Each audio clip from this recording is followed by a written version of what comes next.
Welcome to the ThroBak Guitar Lounge Podcast number 66. I am back safely from my travels abroad. Paul's here. Paul is back too. Hi, Paul. He's Hello, there. everyone. He's got a ThroBak sticker on his t-shirt. I don't know why. Well, you have to No, always it's a ThroBak shirt. You have to represent. Well, the back says... Oh, wait a minute. That doesn't say ThroBak. It doesn't say ThroBak. What happened to your ThroBak shirt? The graphics must have washed off because No, I wash my shirts so often. I don't think that's it. That's not it. I did. Okay. All right. Well, we get back to Paul. He is alive and well right there. Yeah, this is proof. He's well. Let's see what he's. Our viewing public wanted to know. Well, we'll ask him what he's doing later. Okay, so today, Matthew, we have the P.A.F. Magna Duel number 2. Number 2 in a series. Alnico 5, long Alnico 5 versus short Alnico 5. This was a request by a viewer. Right. And we will compare those in the 2 reference guitars that have the ThroBak Lucky 7 reference pickups in it. Not for sale on the ThroBak website, but a set we have developed in order to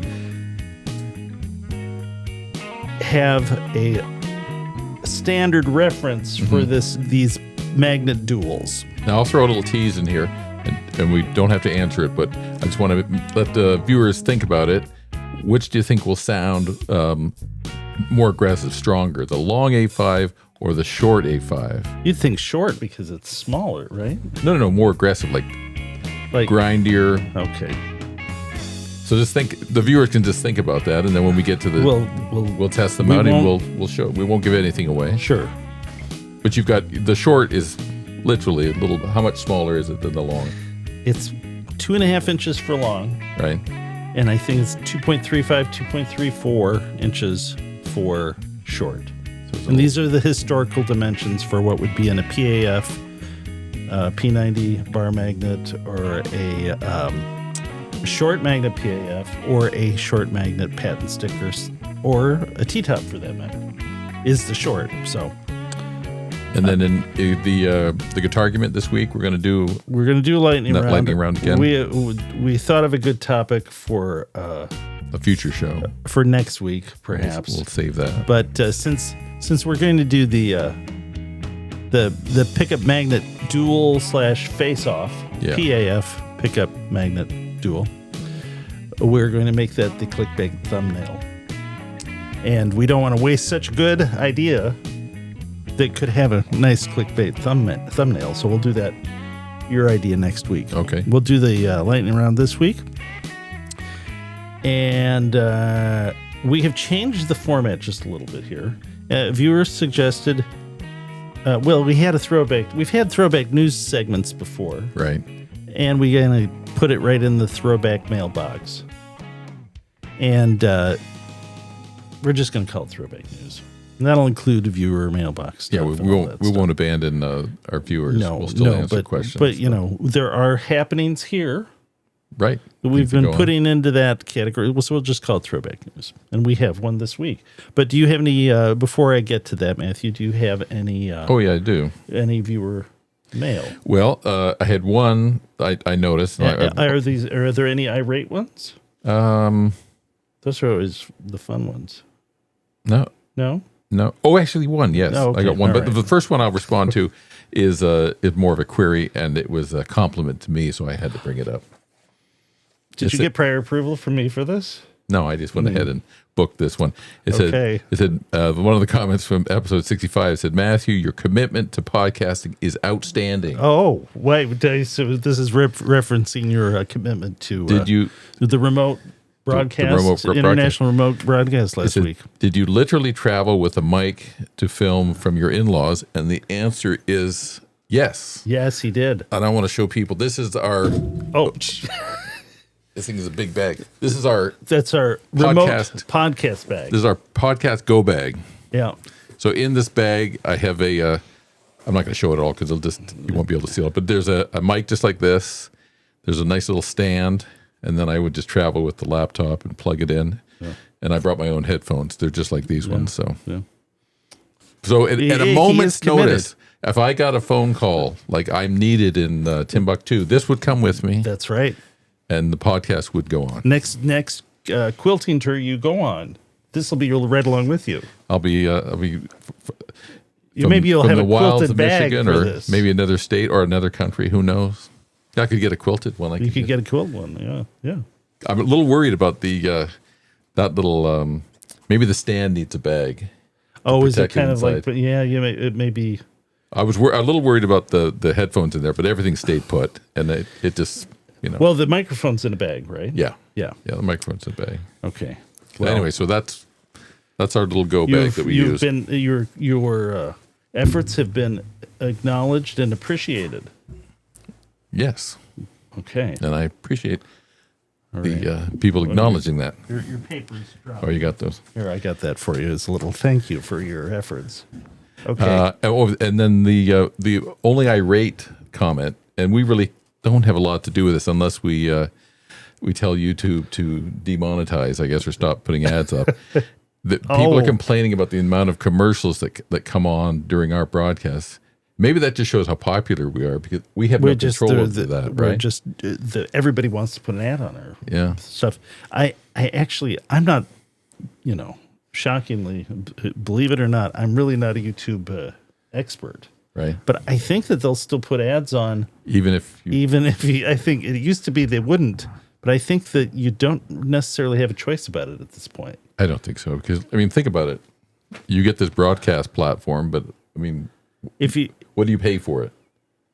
Do you pay nothing? Anything? You pay nothing. And then, well, you can if you have premium, you don't get the ads. Okay. If you have YouTube Premium, That's kind of the key from a to viewer it at point this of view. point. Yeah. Yeah. But you're paying them. They're getting money anyway. So. So okay. Is that it for the comments? The viewer mailbox. In the ThroBak news section. Yeah. Okay. I know you had something you wanted to talk about. Okay, so I do have. This is sort of like news happenings here at ThroBak. We do, if people are familiar with ThroBak Electronics, we make, wonderful P.A.F. reproductions, P90 reproductions, Stratocaster reproductions, Telecaster reproduction, pickups. These are all we're talking about. But we also do, we're really honestly the kind of premier resource for a P.A.F. P90 repair, in particular, because of our capabilities with machines and such. And really now, honestly, I think it's a valid claim to say for Stratocaster and Telecaster pickups with the Fullerton 457 winder and the uniqueness of that we have now brought to light. But anyway, with our repairs, I got an interesting one last week, and interesting enough, I thought people might want to kind of share in the details, or have me share the details of it. Okay, so is it Steve Clark of Def Leppard? No, now the late Steve Clark, though, but I guess songwriter and key member in the heyday of Def Leppard. One of his touring guitars. So I get a call, and by a guy, luthier, who is, I think, kind of putting Steve Clark's guitar collection back into order. And I believe I might have I believe the collection's now owned by Joe Elliott, the lead singer, and I think that's what he said. But a favorite touring guitar, and maybe even a studio guitar also of Steve Clark's, is a 1978 Les Paul Standard that has a bridge pickup that did not work. So, and I'll show some pictures of Steve Clark with this guitar. He's here with Phil Collin during. Apparently, this was a guitar that was during the Pyromania tour that Steve Clark frequently used. I don't doubt it either, because looking at the pickup, it's quite well worn. Here's this picture of Steve Clark on stage with the same guitar. Another one. So I received the pickup. The idea here is they want a restoration of the pickup as accurate to, they want the accuracy of the original pickup, because they want the same tone out of it. So of course I don't know what it's like until I get it, but they were not getting a reading out of it. So I'm just going to walk through the sort of the steps that I go through in order to restore something like this. So we received the pickup, and I think you looked a little bit into this guitar, and was there some question for a sort of like a Steve Clark guitar enthusiast website as to what the pickup was in it? Yeah, they weren't sure exactly what was in the guitar. They weren't sure if it was an original pickup or if it had been switched out over the years. Well, it's I've got a few photos here. It is actually a T-top. It's not some other. It's a T-top 1979 spec T-top. It's so it's original. It's original to the guitar. Okay. Guitar is, I guess, serial number 78, but it's not. This is the pickup that we have here is a. Oh, I realize now I didn't include. Maybe I'll include it next week. There's the back of the pickup. This is the close up of it, kind of showing the use of it. But the back of the pickup it's a T-top with the patent number stamped into the base plate, and there's inked on the back of it, a January 1979. So this is one of these things where the guitar was made 78, maybe late 78, and the final assembly was done in January. So, but this guitar had. This pickup was non-operational, and both coils were toast. And this is another example of why you leave your cover on. Now, I assume he wanted the cover off because there's a very specific tone he liked out of the guitar with the cover off. A lot of guys take the cover off to have it as close to the strings as possible. And this pickup actually shows evidence of that. The pole screws are set low enough that the tops are flush with the plastic, and so that allows the pickup to get as close to the strings as possible. So there's reasoning behind doing this, but the downside is that you get sweat, you get mechanical damage that the coils are now subject to, but the sweat is probably in this case what was going on, and it rendered both coils unrepairable. I tried to find a break, no break. It had failed from the inside, and there's no fixing that other one with the rewind. So the question is, how do you accurately reproduce this coil, or both coils for this T-top, without having any reading? Mm-hmm.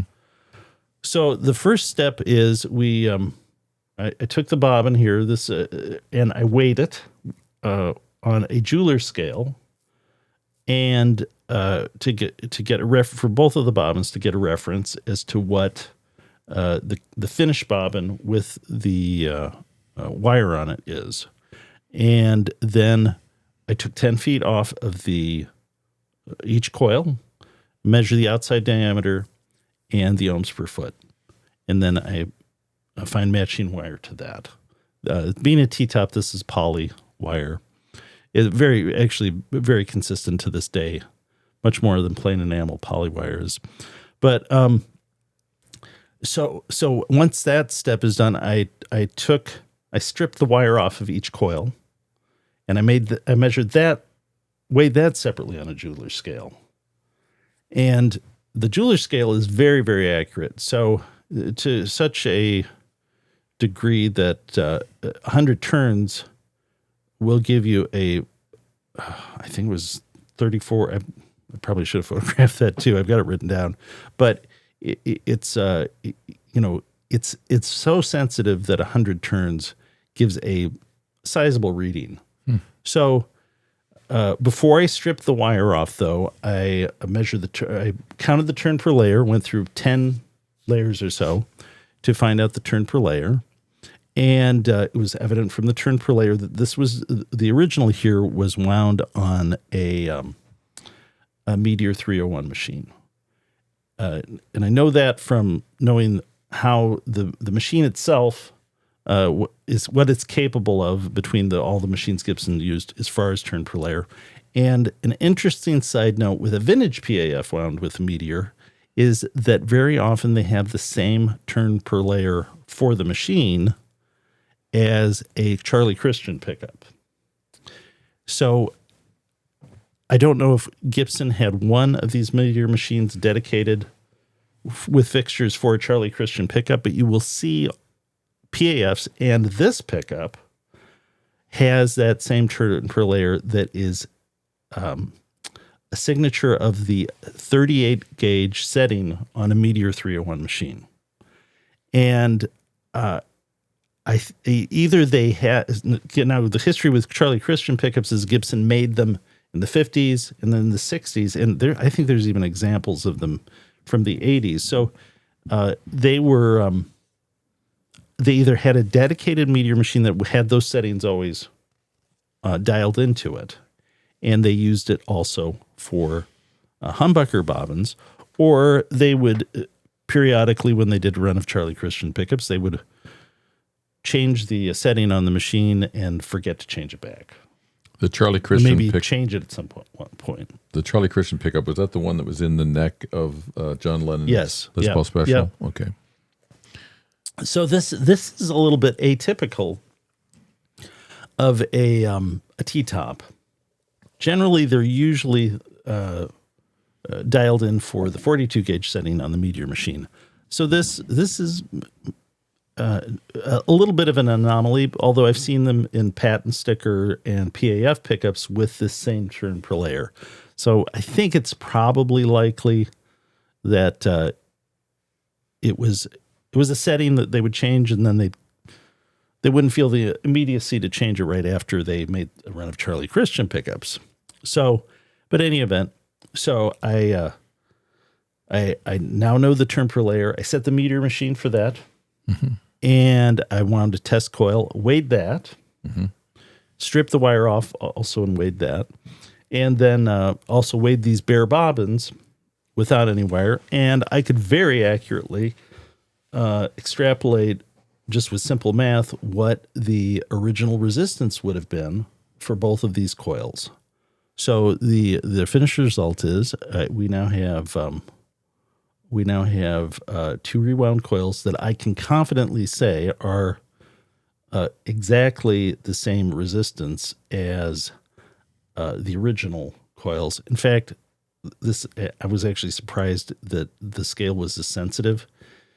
I could extrapolate out that one of these had 5 extra turns, which is kind of absurd. I did not change it, but you can conclude from the sensitivity of the scale that your weight difference with the original wire could be as many as 5, could be as, a high resolution as 5 turns. 5, wow. So anyway, I'm waiting to get put this back together because I need to hear back from the luthier I'm doing this for as to whether or not they want the braided wire replaced.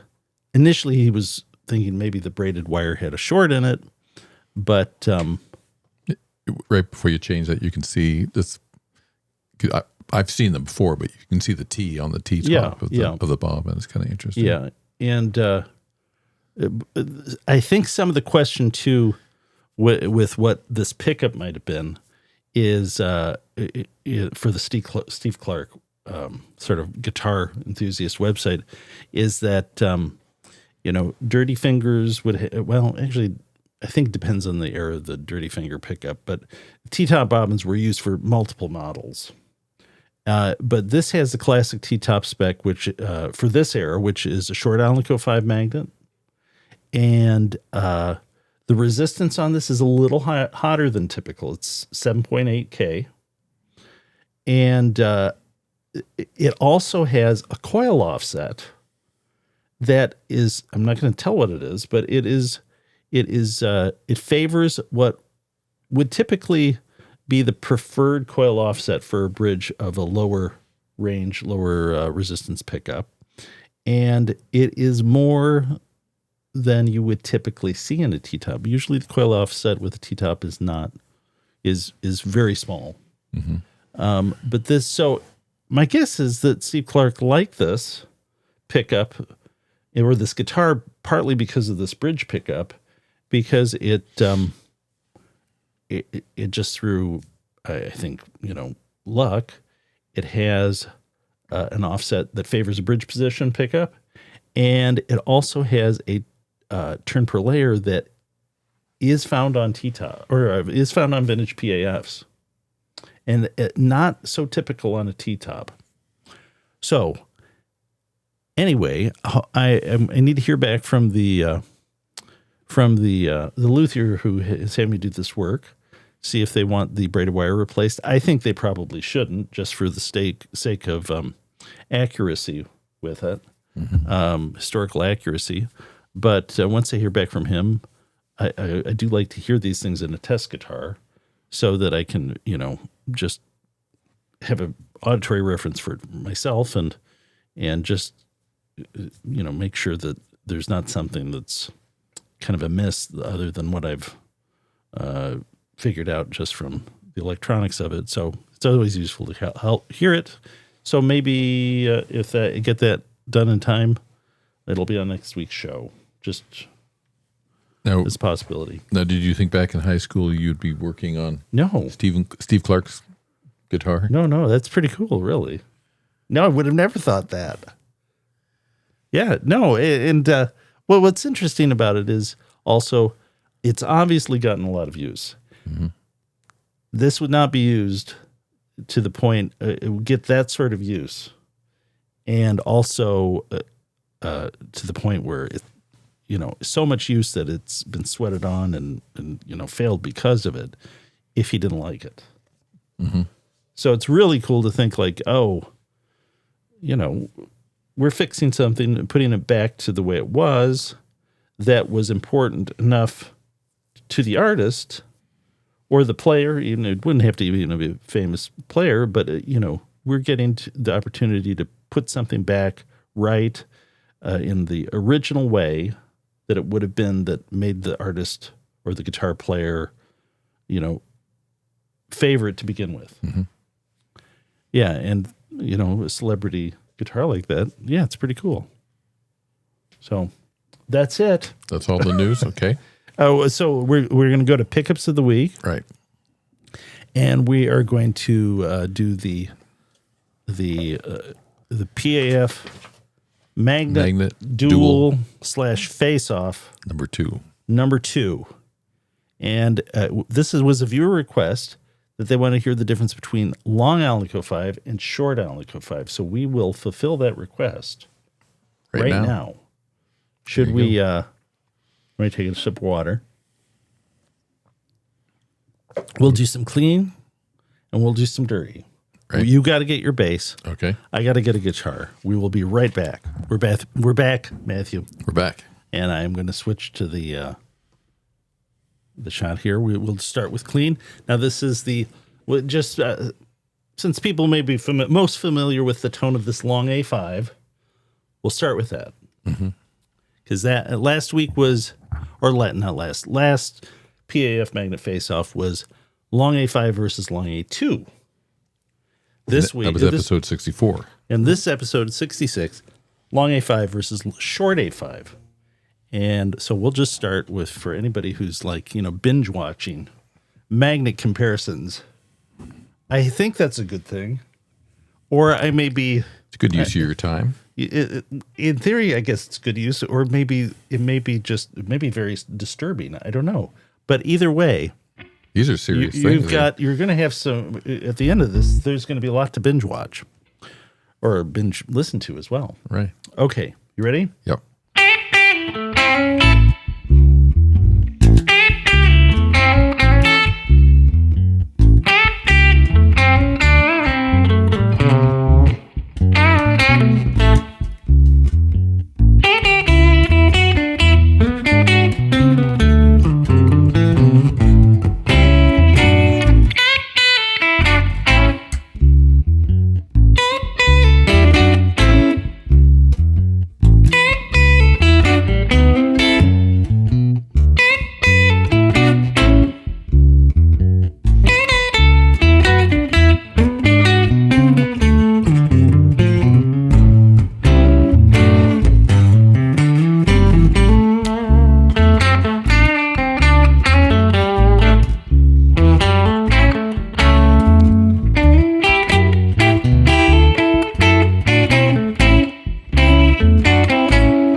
All right, we will do the dirty.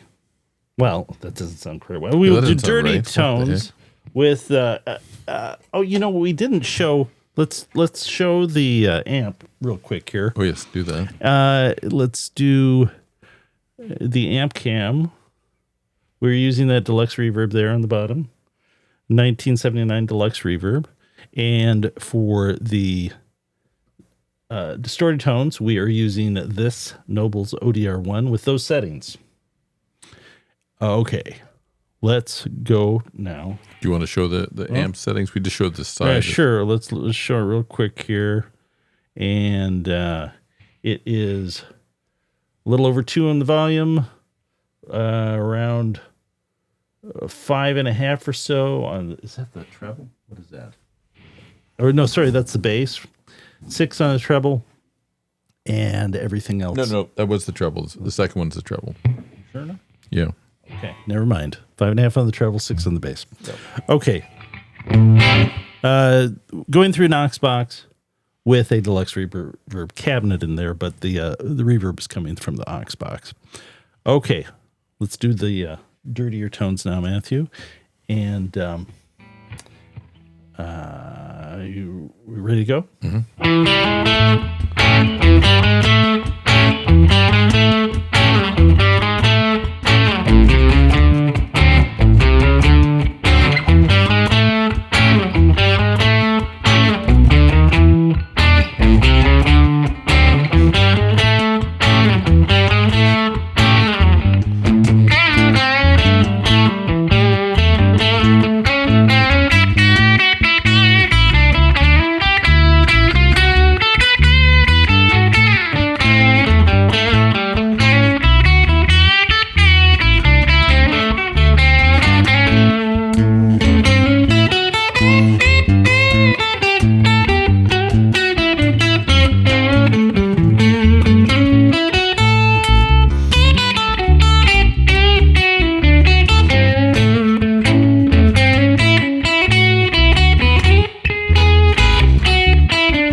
Before your very eyes,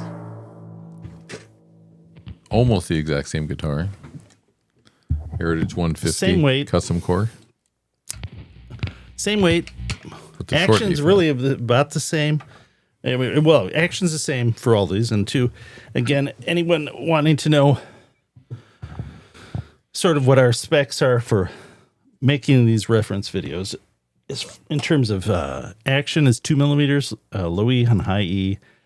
Bridge pickup is measured 2 millimeters away from the low E and high E for the bridge pickup as measured at the pole screws. Pole screws are basically flat to the cover with the crown sticking up above slightly, and 4 millimeters for the neck pickup. And those measurements are with the strings open, not fretted. Okay, so we have, it says right there, short A5. These are, both these magnets are USA made. However, they are made at 2 different facilities, 2 different manufacturers. Mm-hmm.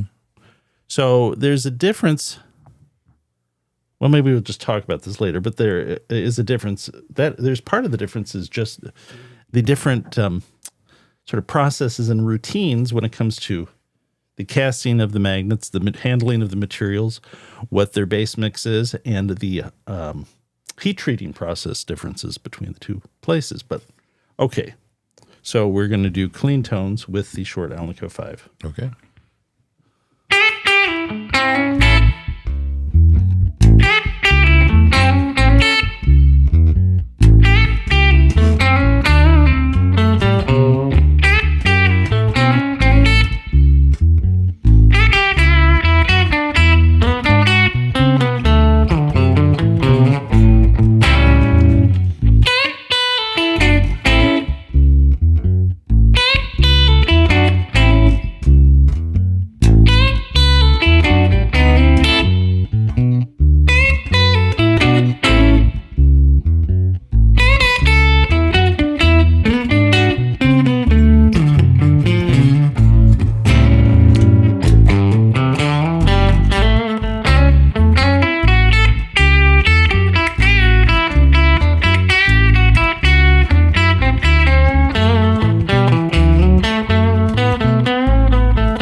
now the distorted tones.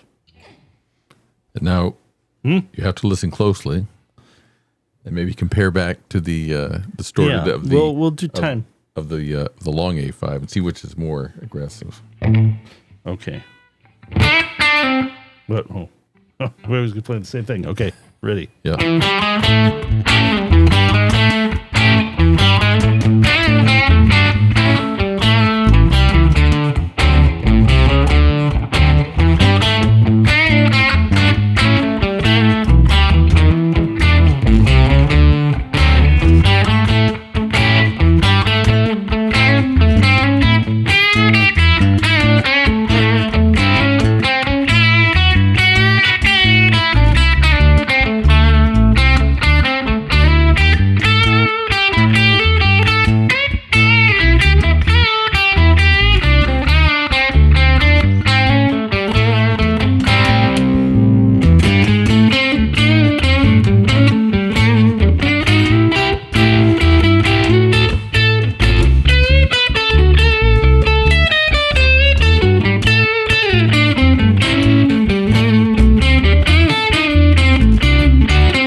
All right. Matthew, do you have an opinion? Let me hear the go straight. Play something aggressive on this, and then Okay. and then play go to the. Let's see.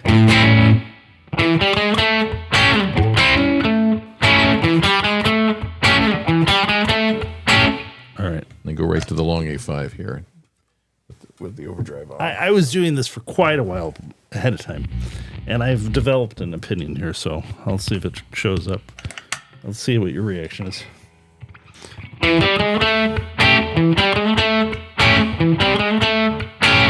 That's the long A5. The long, it seems I don't know how to describe it, but it's not quite as straight in your face or something. I don't know. It's more refined. Okay. That's a good way to describe The it. long A5 is a little more refined, a little more focused, and the short A5 is a little hairier, crunchier. Yeah. Refined is a good way of describing it. You can hear it. There's sort of like a treble sort of edge around the decay of the notes of the short A5.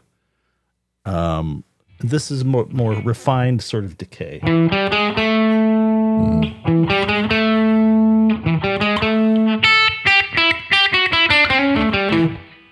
Yep. Okay, let me do the short A5 here one more time, and listen to sort of the note decay.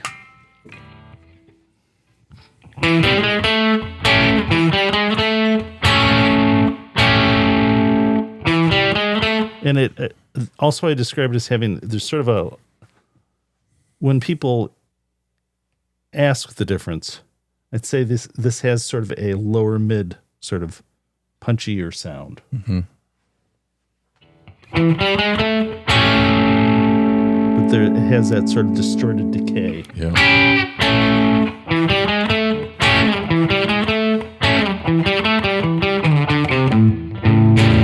Okay, it'll be interesting to see if people give your comments as to what you think the difference between short A5 and short A2 is in the Alnico P.A.F. Alnico Magnet Duel number 2. Number 2. One of 36 theoretical. And that could just be the start. I think that could just be the start. Okay. Start making other changes. I'll sort of give my impressions too. One of my favorite tones in an ES335 is the ER Custom set, which uses the short A5. Mm-hmm. Works really well in that setup with the ES335. It's an aggressive sort of like in-your-face tone. Mm-hmm. That's a little more refined. I have another ES335 that is PG102 set with long A5, and I'd say it's a little more refined. This is a little more rocky, the short A, and that's as far as how the magnets contribute to the tone of those two pickups. Okay, we will now go. Well, we'll put the guitars away, Matthew. Okay. And we are going to go to the Guitargument in just a moment. We will be right back. Okay, we're back, Matthew. We're back. We're going to, let's check in with Paul and see what he's actually making over there. Paul, what are you making? I am making a Sylvie 101 pluses for Collings. Okay. That would make sense. The screw bobbins for the SLE 101 Plus are wound on that Lisona 102 machine. Mm-hmm. One of two that we have operational, but one of how many are there in we have 5 in the ThroBak collection. We only use 2 of these machines of the Lisona 102s, but someday maybe all 5 will make some other manufacturer very happy. That other one runs, doesn't it? Which is not set up. Actually, 2 of them run. I need to the one that's in the other in the storage space. I think that's totally ready to go. Honestly, it was because when we bought it, it was set up. I might need to change the gear set in it, but the other one, I just need to wire up the counters. It has the mechanical counters, but the auto stop thing, it runs off of a Mercury switch, and I have yet to set that up. I have the parts and everything, but don't have an immediate need for it. So, but it's nice to have the backups because these things are not made anymore, and the only other pickup maker that's got one is Seymour Duncan. So anyway, okay. Paul, were you saying more? No. The slug bobbin is one on the Slug 101 machine, which is right behind him there. In case anyone wanted to know that, and that one came right out of the Gibson factory in Kalamazoo. Mm-hmm. Okay, all right, we're back here with or the Heritage Factory. Well, Heritage Factory, but I mean it was back to the Gibson days. It was in the. I mean, it's in the building that was the Gibson factory. It was right next to the old Gibson paint booth. That's right. You helped me take it out of there. I did. What year was that? It's a real deal. I'm afraid to ask. It's is it like 2007, 8? So probably something like that. Yeah, well, 20 years. I could probably, the video is probably time stamped when I saw it initially and took video of it. And it was the summertime, wasn't it? It was the summertime we went down there. Yeah, it took a while to get them to sell it to me. I was down there when it was spring. I think it was spring. I was down there either late winter, early spring, and to pick up a guitar. Mm-hmm. And then they showed me the machine, and then I asked them if they could. Got halfway home, turned around, and thought, like, I need to ask them right now if they would sell that. And they said, maybe. And then it was. Then it took, I don't know, 2-3 months to get them to. I remember finalize the deal. My memory, maybe it's wrong, but my memory is that it was warm and I was wearing shorts, and it may have taken longer than I thought. We rented a truck. The deal was they wanted to. It was kind of warm in the factory. Deal was that I exchanged photography with them, mm-hmm. and also committed to making a certain number of pickups for them. On the machine that they could put in guitars. So it was actually a good deal for both of us, really. But anyway, and we got to get it in the state of operation that it works to this day. Well, I always like dates and things like that. So find out the date, and then maybe you could do maybe it's an anniversary coming up. Oh, maybe it's I probably should. Okay, I'll try to figure out the exact date because I do have the original video. But, okay, I'll figure that out. Or you probably don't have the receipt from the truck rental anymore. Oh, I probably do somewhere. Well, I don't know. No, I've been not. Truck. Yeah, I've been kind of culling the sort of years and years of receipts that kind of as a business you save them. Yeah. They're probably gone because I mean you just can't hold on to it forever. Okay, so we're going to do the Guitargument. Right. The Guitargument is going to be a lightning round, Matthew, and you are going to start. Okay. Right now. You get the timer. We'll do the timer, but we'll see what happens. I don't know if we've done this one before. This is a one guitar challenge. If you could only own one electric guitar, what would it be? I feel like we've done that. Have we done that? Let me see what else we got here. Don't put it back in the box if we've done it. We've done that one. We're running into trouble. Is vintage correctness killing innovation? Oh, that you know what? Are you guilty of this? That's kind of a good question, isn't it? Is this ThroBak's whole raison d'etre? I guess we're people want guitars are not just this way, but they're unique. I'd say though this is not uncommon among musical instruments. The instruments that are associated with the sort of peak or beginning of the instrument as a sort of peak popular peak of a certain type of popular music, or associated with a virtuoso player. Those guitars, violins are now desirable, forever until some other, a virtuoso comes along with something different. So, I guess the fact that people want a vintage burst, ES335, Les Paul, Telecaster, Stratocaster, and these are sort of the pinnacle of your most desirable electric guitars. Is that going away? No. And manufacturers know that. So are they going to stop making them? No. Does it suppress innovation? I think it does, in the sense that if you're a manufacturer, how do you make something that is reminiscent of what is most desirable in the marketplace, or has those features, but make it different? It's a big challenge at the very least. Thoughts on that, Matthew? Well, I was thinking of Leo Fender, and Leo Fender just created so many iconic sort of firsts in the industry, but he was always trying to find out what was next. And he never really sort of sat on his laurels, sort of thinking, "Oh, I'm going to just recreate the same thing over again." He was always looking to improve, or always try right till the end, right till 91. Yeah, but part of what is desirable is, the main thing is what customers want, and the sort of the problem with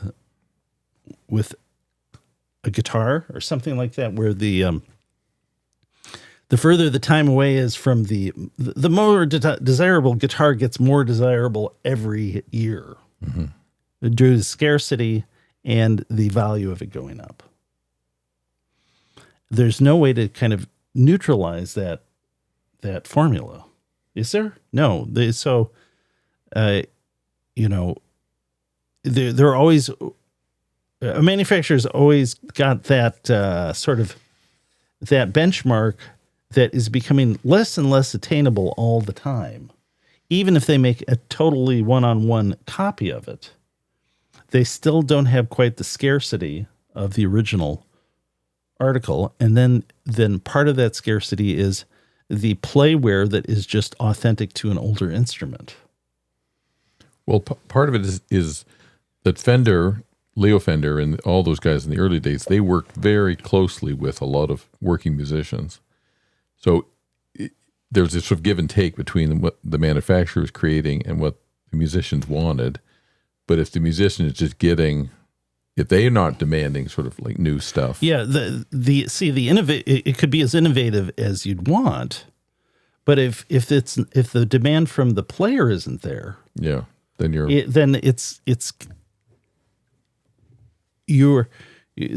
effort is kind of wasted. So maybe how many ways can you reinvent a 6-string guitar? Obviously, the RoboTuner thing did not work for Gibson, and that you that's the timer there. what's there?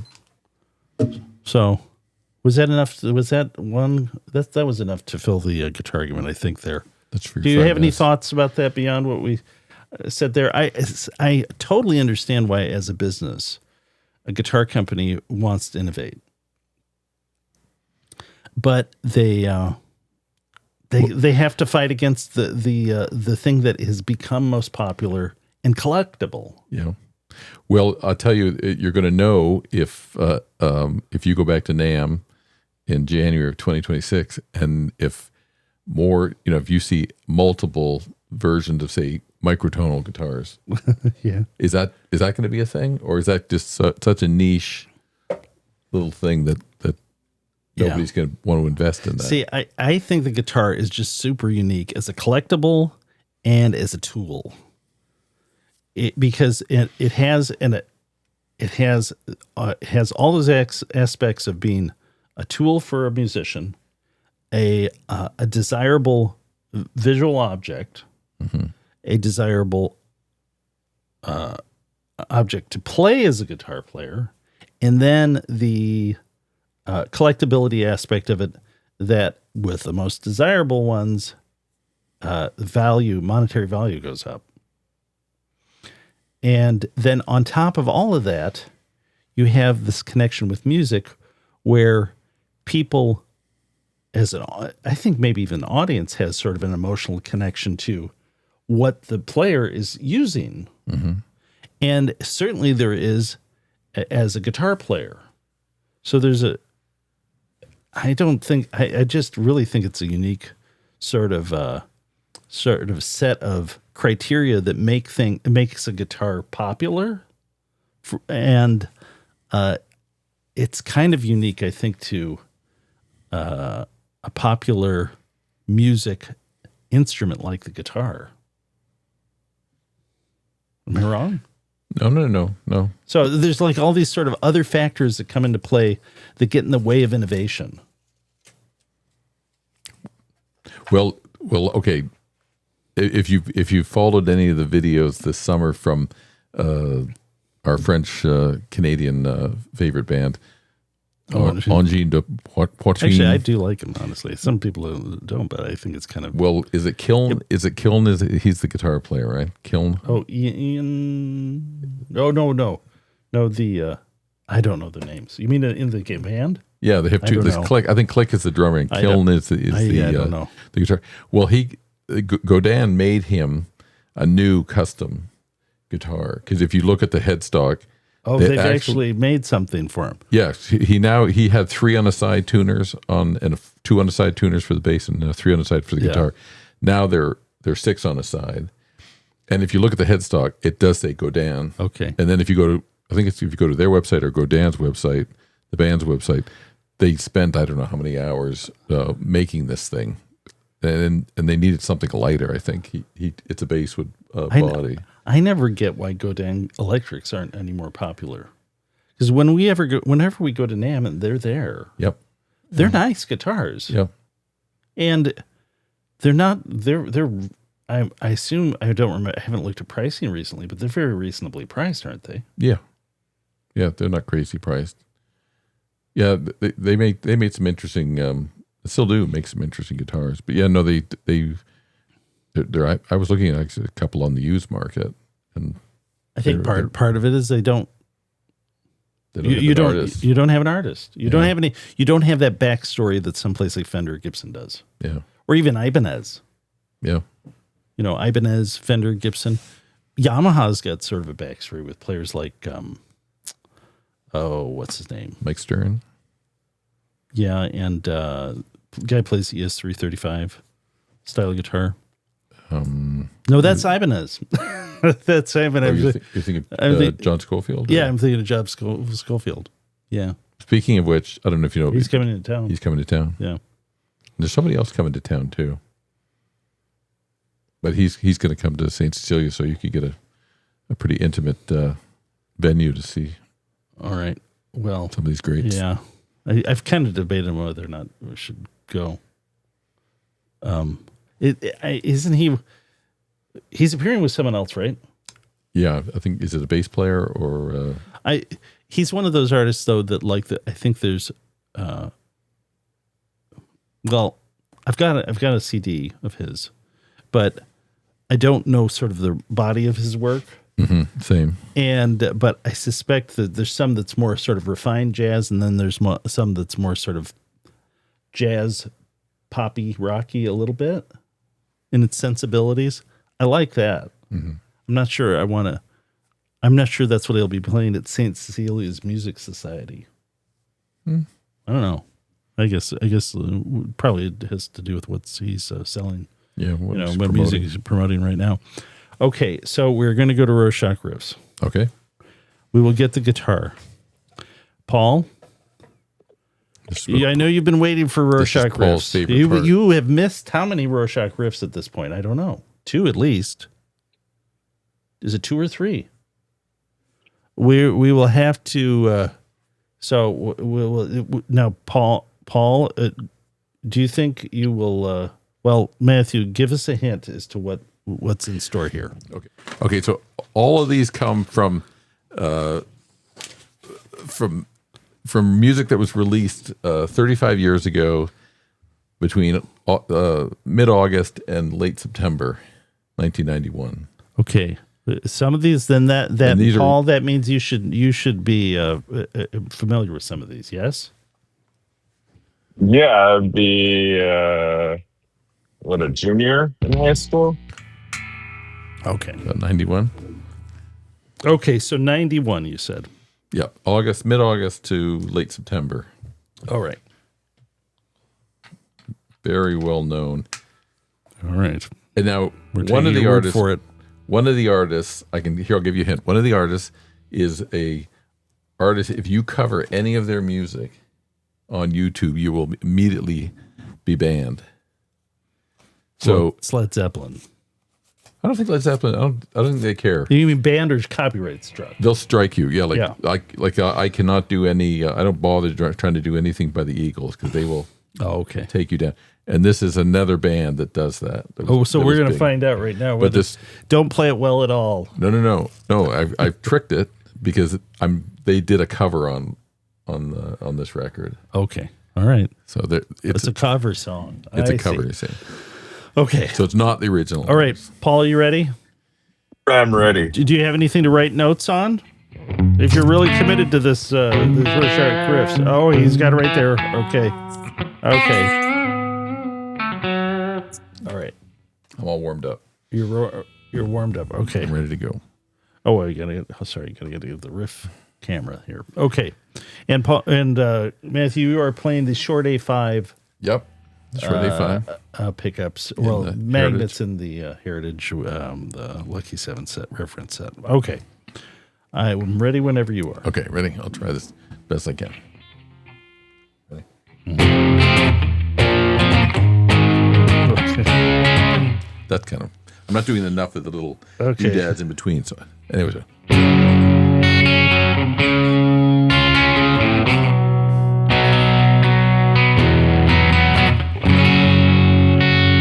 Okay, all right. Yeah. Okay. Yep.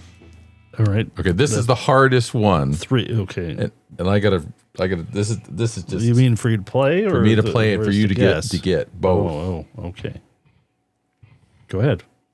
Hang on. I have to think about this. No pressure. No pressure. Go.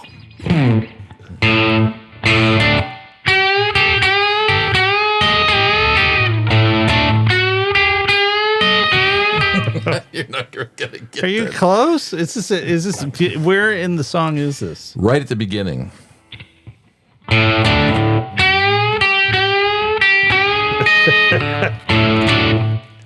It doesn't sound right on this guitar. Is maybe. this a big was this a hit song? This is a hit song, and I'm not doing it justice. No, Let me try it one more time. Okay, go ahead. Let me try it clean.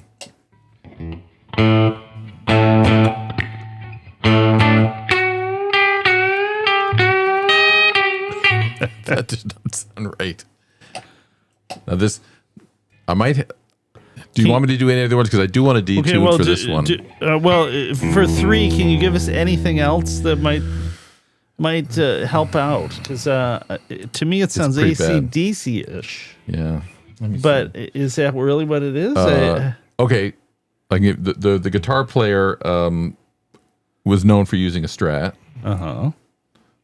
Let me see. I could do it a little bit better on my funny little system at home, but this sounds really rough.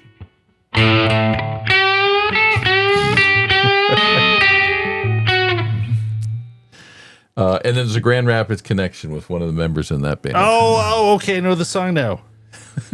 Oh, okay. Well, I know it now.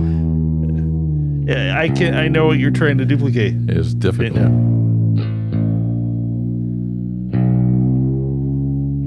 Let me turn that down for a minute. I've got 3 then. Okay, then this one I'm going to detune, because I really have to detune it to do it justice. Yeah, you don't have that riff down for 3. I know it's difficult. But now that you say that, I know what song begins with sort of that discordant riff, like similar-ish to what you were playing there on a Strat. The fact you said a Strat and Grand Rapids connection that gave it away.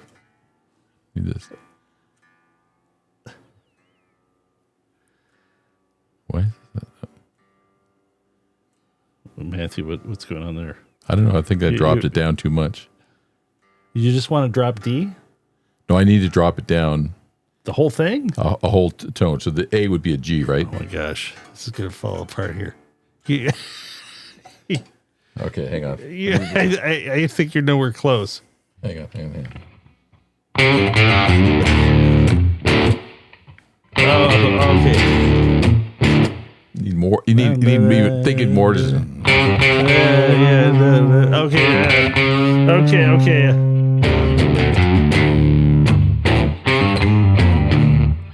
You need thicker strings or more distortion. Okay. Yeah, I know that one. I think I got the title right. Okay, Paul. Right. Paul, do you need to hear any of those again? Let me hear 4 again. Okay. Okay, hang on. Give me a little more. Is this the juice here?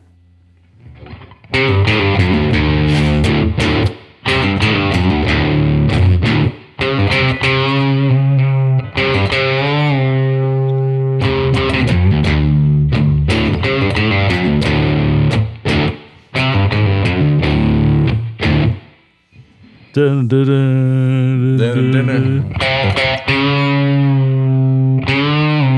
It's on the tip of my tongue, but he's not playing it right, so I don't know. It's close though. It's close. The strings are a little. The strings are a little. I'll give you. I know the song. I just can't think of it. The same band. Do you know the band? No, I'm not sure of the song yet. The same band. I know it's close. The same band does Spoon Man. Oh no, that's not right. No. It's not Soundgarden. No, it's not Soundgarden.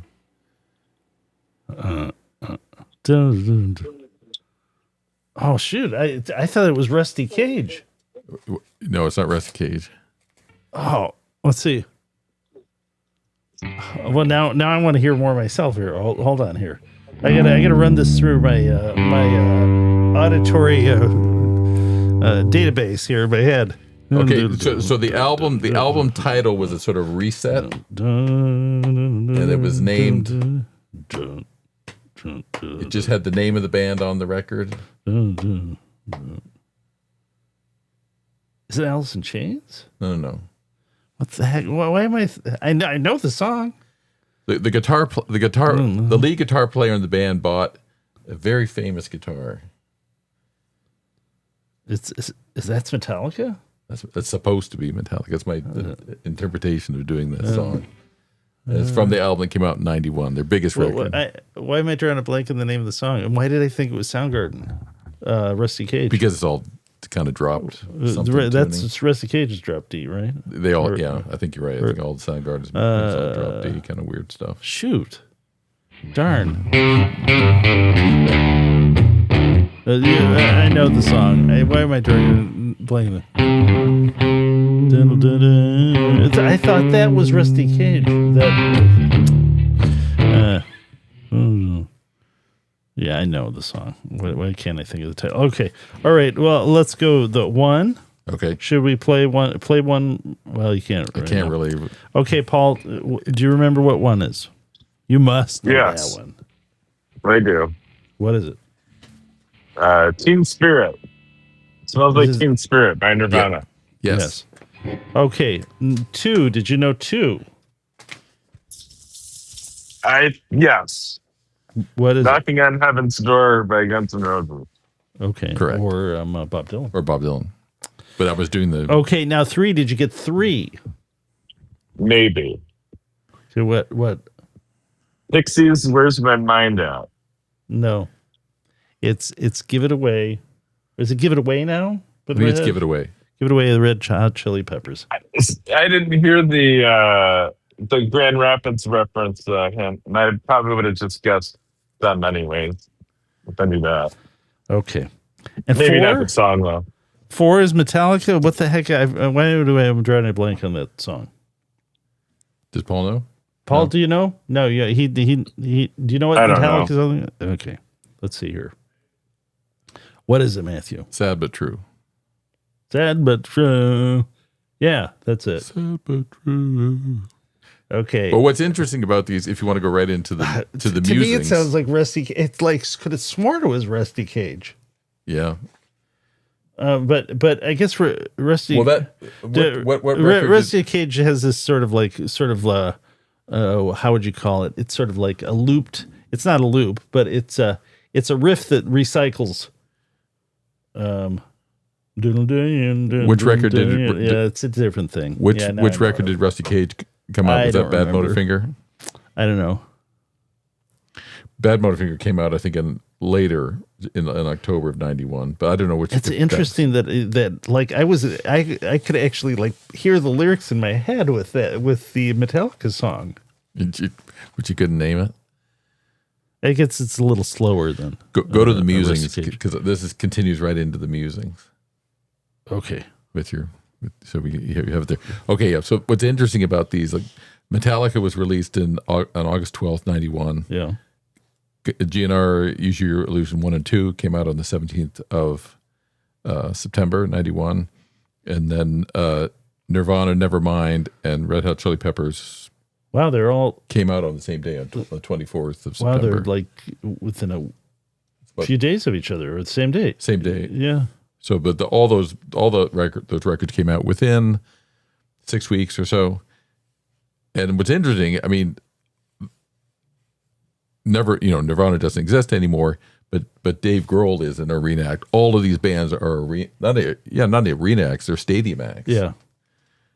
I had a friend that went to see Foo Fighters at Ford Field. I think he played for 3+ hours. Wow. So, but it's interesting. It's 35 years ago. Yeah. If you put, that's why everybody still wants this is the same sort of nostalgia, sort of like the nostalgia aspect that makes Fender and Gibson still have to make the same Les Paul and Stratocaster, Telecaster, ES335, basically that they always have and not innovate on it. There's this whole nostalgia thing with that music. Well, that's one thing I'd like to touch on in a future guitar argument is, this kind of dynamic. Is it the artist? Is it the industry? Is it people who are just sort of stuck in their ways? Like, I'm probably guilty of that. I mean, I don't know. Honestly, I don't know what I want innovated in a guitar. Do you? No.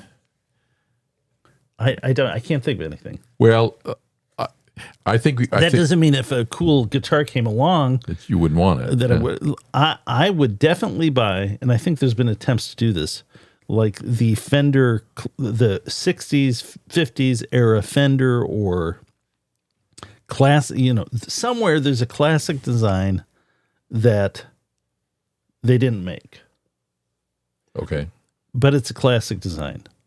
Now, Gibson tried this with their, what's that sort of flower-shaped guitar? Mm-hmm. Some old drawing that was left in Ted McCarty's desk. Ted McCarty, yeah. So, but it didn't fit in with the rest. It's some like indescribable thing, like Fano, these sort of like offset guitars.